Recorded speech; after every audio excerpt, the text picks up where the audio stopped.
Hello friends, welcome to your own channel. आज हम इस वीडियो में आपको बताएंगे शेयर मार्केट क्या है और यह कैसे काम करता है। तो तो चलिए दोस्तों शुरू करते हैं।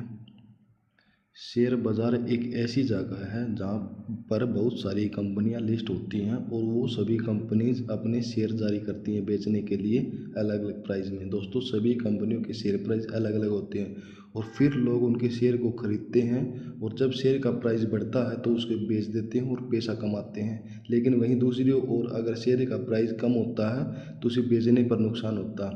दोस्तों, जब किसी कंपनी के आप शेयर खरीदते हैं तो इसका मतलब ये है आप उस कंपनी में अपनी हिस्सेदारी ले रहे हैं।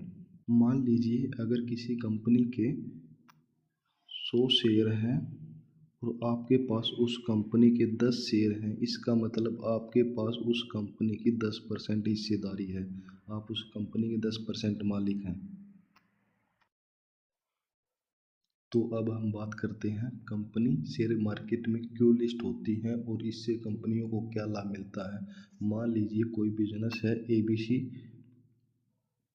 वह अपना बिजनेस बहुत बड़ा बनाना चाहती है इन कंपनियों के जैसे। उसको इसके लिए बहुत सारे पैसे की ज़रूरत होगी और इसके लिए पैसे उठाने के लिए कई ऑप्शन होते हैं, जैसे बैंक से लोन लेना, इन्वेस्टर से फंडिंग उठानी और या स्टॉक मार्केट में अपनी कंपनी लिस्ट कराना। अगर आप बैंक से लोन लेंगे तो कंपनी को उसको बहुत सारा इंटरेस्ट पे करना पड़ेगा और इन्वेस्टर जितना पैसा देते हैं वो उससे ज़्यादा अपनी हिस्सेदारी लेते हैं उस कंपनी में। तो शेयर मार्केट सबसे अच्छा रास्ता है पैसा लेने के लिए पब्लिक से। अब हम बात करेंगे कंपनी स्टॉक मार्केट में कैसे लिस्ट होती है। अपनी कंपनी को स्टॉक एक्सचेंज पर लिस्ट कराने के लिए आपको सबसे पहले सेबी के पास जाना होगा। सेबी को के पास आपको अपनी कंपनी की सभी डिटेल देनी पड़ती है और एक बार जब सेबी आपकी कंपनी को वेरीफाई करके अप्रूवल दे देती है, इसके बाद अपनी कंपनी को स्टॉक एक्सचेंज पर लिस्ट करवा सकते हैं। दोस्तों, कंपनी लिस्ट कराने के लिए आपको सेबी को अपनी कंपनी की हिस्ट्री बतानी होगी, फाइनेंशियल डिटेल बतानी होगी, फ्यूचर प्लान बतानी होगी। इसको दोस्तों DRHP बोलते हैं, ड्राफ्ट रेड हेरिंग प्रोस्पेक्टस बोलते हैं। ये आप जब सेबी के पास सबमिट करा देंगे आपको सेबी अप्रूवल दे देगी।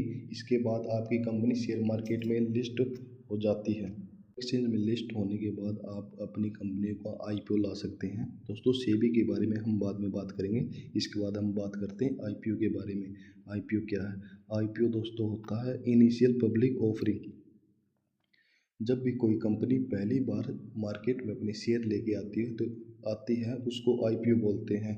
IPO लाने के बाद उस कंपनी के शेयर कोई भी खरीद सकता है।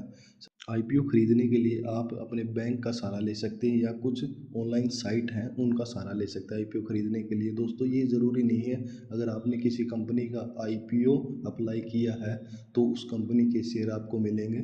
मान लीजिए किसी कंपनी ने का शेयर प्राइस है 100 रुपये और उसने 1000 शेयर जारी किए हैं।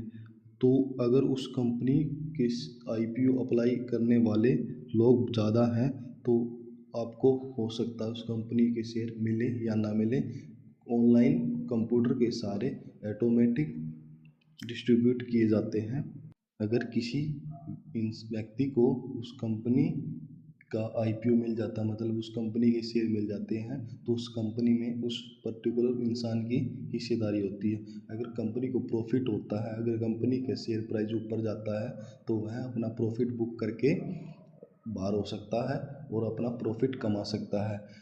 दोस्तों, शेयर मार्केट इसीलिए बना हुआ है कि अगर कोई व्यक्ति जिसने IPO खरीदा था, अगर वो बेचना चाहे कंपनी के शेयर तो वह कंपनी को नहीं बेचेगा। इसके बाद वो शेयर पब्लिक खरीद सकती है, मतलब कोई भी आदमी उस कंपनी के शेयर खरीद सकता है स्टॉक एक्सचेंज के जरिए या किसी ट्रेडिंग प्लेटफॉर्म के जरिए। तो चलिए दोस्तों, इसके बाद हम बात करते हैं सेबी के बारे में। सेबी क्या है? सेबी का मतलब दोस्तों security and exchange board of India, भारतीय प्रतिभूति और विनिमय बोर्ड। इसका हेडक्वार्टर है मुंबई में।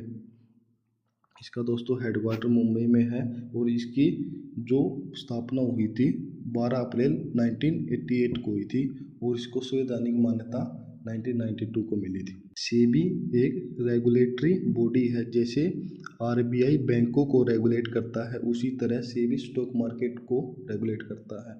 ये देखता है कि स्टॉक मार्केट में कंपनी कुछ गड़बड़ तो नहीं कर रही है, मतलब अपनी रिपोर्ट सही दे रही है या गलत दे रही है।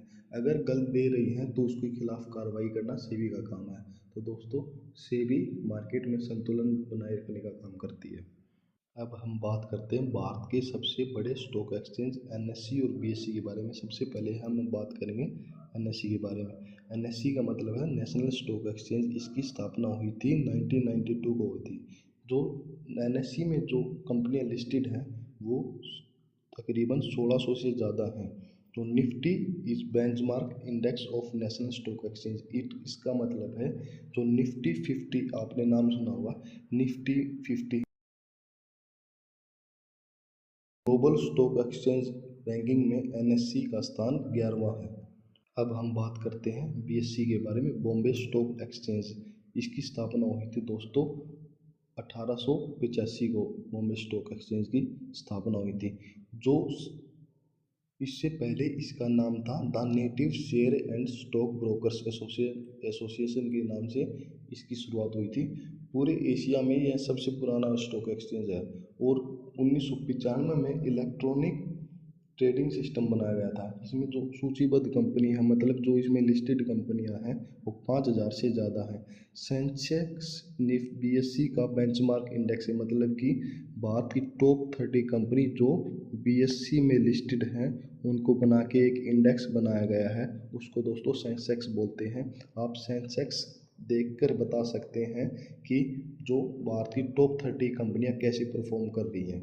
हम बात करते हैं दोस्तों हम शेयर मार्केट में अपना पैसा कैसे लगा सकते हैं। शेयर मार्केट में पैसे लगाने के लिए सबसे दोस्तों किस चीज़ की ज़रूरत होगी, वो है डीमैट अकाउंट। आपको शेयर मार्केट में पैसे लगाने के लिए डीमैट अकाउंट की ज़रूरत होगी और डीमैट अकाउंट खुलवाने के लिए सबसे पहले आपके पास होना चाहिए एक सेविंग अकाउंट, मतलब आपका अकाउंट बैंक में किसी एक बैंक में होना चाहिए। इसके बाद आपको अपना डीमैट अकाउंट खुलवाने के लिए आप किसी भी ब्रोकर के पास अपना डीमैट अकाउंट खुलवा सकते हैं। इसकी कुछ एग्जांपल देता हूँ, जैसे जीरोधा, एंजल ब्रोकिंग, एपस्टॉक और फायर्स। दोस्तों डीमैट अकाउंट खुलवाने के लिए सबसे पहले आपको एक पैन कार्ड जरूरत है जो मैंडेटरी है। एक photo on signature on the card that are visible, मतलब कि अपने एक फ़ोटो होना चाहिए और आप ऑनलाइन ही खोल सकते हैं। और एक सिग्नेचर की फ़ोटो होनी चाहिए आपके पास और एक एड्रेस प्रूफ और इनकम प्रूफ। और वीडियो को लाइक कीजिए। धन्यवाद।